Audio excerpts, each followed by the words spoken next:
Bonjour, dit le renard. Bonjour, répondit poliment le petit prince qui se retourna mais ne vit rien. Je suis là, dit la voix, sous le pommier. Qui es-tu? Dit le petit prince. Tu es bien joli. Je suis un renard, dit le renard. Viens jouer avec moi, lui proposa le petit prince. Je suis tellement triste. Je ne puis pas jouer avec toi, dit le renard. Je ne suis pas apprivoisé. Ah, pardon, fit le petit prince. Mais après réflexion, il ajouta, qu'est-ce que signifie apprivoiser? Tu n'es pas d'ici, dit le renard, que cherches-tu? Je cherche les hommes, dit le petit prince. Qu'est-ce que signifie apprivoiser? Les hommes, dit le renard, ils ont des fusils et ils chassent. C'est bien gênant. Ils élèvent aussi des poules, c'est leur seul intérêt. Tu cherches des poules? Non, dit le petit prince, je cherche des amis. Qu'est-ce que signifie apprivoiser? C'est une chose trop oubliée, dit le renard. Ça signifie créer des liens. Créer des liens? Bien sûr, dit le renard.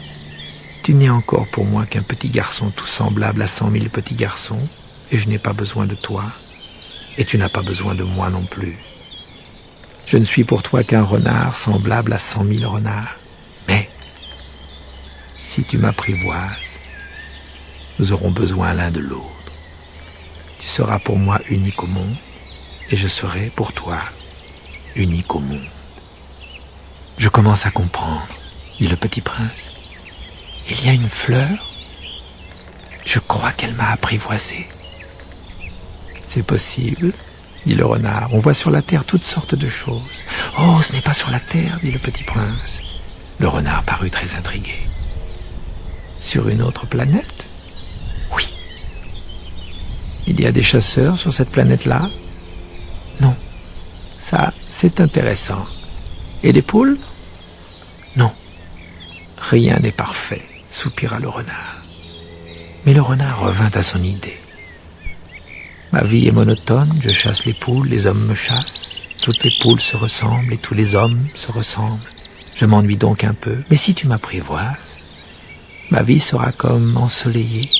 Je connaîtrai un bruit de pas qui sera différent de tous les autres.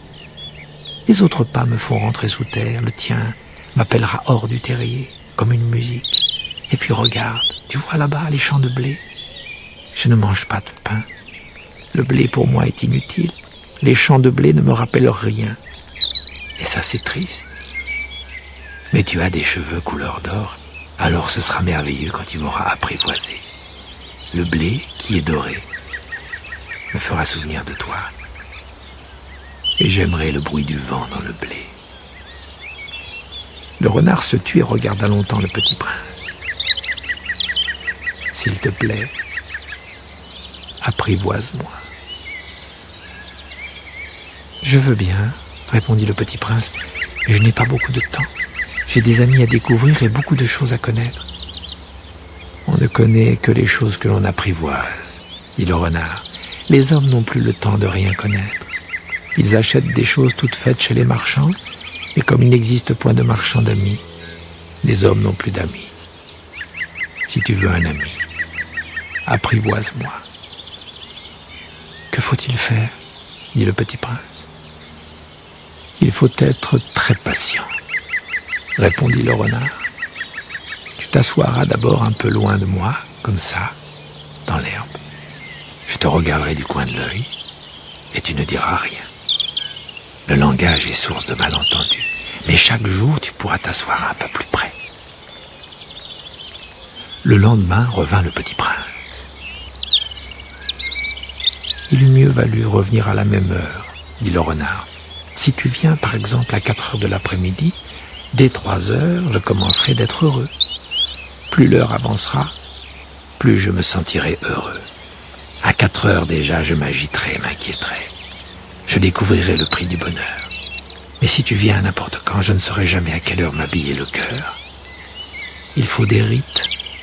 Qu'est-ce qu'un rite, dit le petit prince. C'est aussi quelque chose de trop oublié, dit le renard. C'est ce qui fait qu'un jour est différent des autres jours, une heure des autres heures.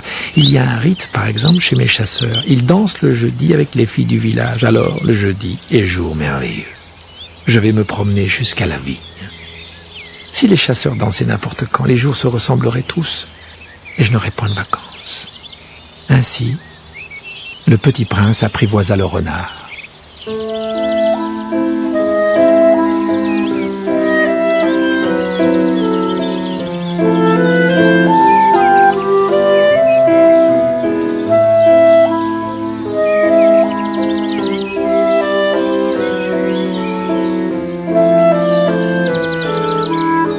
Et quand l'heure du départ fut proche, « Oh !»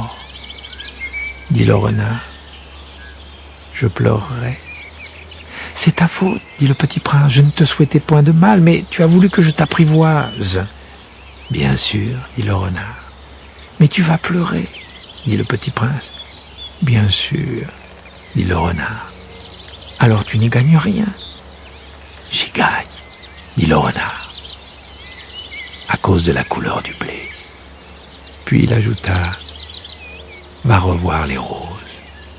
Tu comprendras que la tienne est unique au monde. Tu reviendras me dire adieu, et je te ferai cadeau d'un secret. » Le petit prince s'en fut revoir les roses. « Vous n'êtes pas du tout semblable à ma rose. Vous n'êtes rien encore, leur dit-il. Personne ne vous a apprivoisé, et vous n'avez apprivoisé personne. Vous êtes comme était mon renard. Ce n'était qu'un renard semblable à 100 000 autres, mais j'en ai fait mon ami, et il est maintenant unique au monde. » Et les roses étaient bien gênées. « Vous êtes belle, mais vous êtes vide, leur dit-il encore. On ne peut pas mourir pour vous. Bien sûr, ma rose à moi, un passant ordinaire croirait qu'elle vous ressemble, mais à elle seule, elle est plus importante que vous toutes, puisque c'est elle que j'ai arrosée, puisque c'est elle que j'ai mise sous globe, puisque c'est elle que j'ai abritée par le paravent, puisque c'est elle dont j'ai tué les chenilles, sauf les 2 ou 3 pour les papillons, puisque c'est elle que j'ai écouté se plaindre ou se vanter, ou même quelquefois se taire, puisque c'est ma rose. » Et il revint vers le renard. « Adieu, dit-il. »« Adieu, dit le renard. Voici mon secret. Il est très simple. On ne voit bien qu'avec le cœur. L'essentiel est invisible pour les yeux. »« L'essentiel est invisible pour les yeux, répéta le petit prince afin de se souvenir. C'est le temps que tu as perdu pour ta rose qui fait la rose si importante. C'est le temps que j'ai perdu pour ma rose, fit le petit prince, afin de se souvenir. Les hommes ont oublié cette vérité, dit le renard, mais tu ne dois pas l'oublier. Tu deviens responsable pour toujours de ce que tu as apprivoisé. Tu es responsable de ta rose.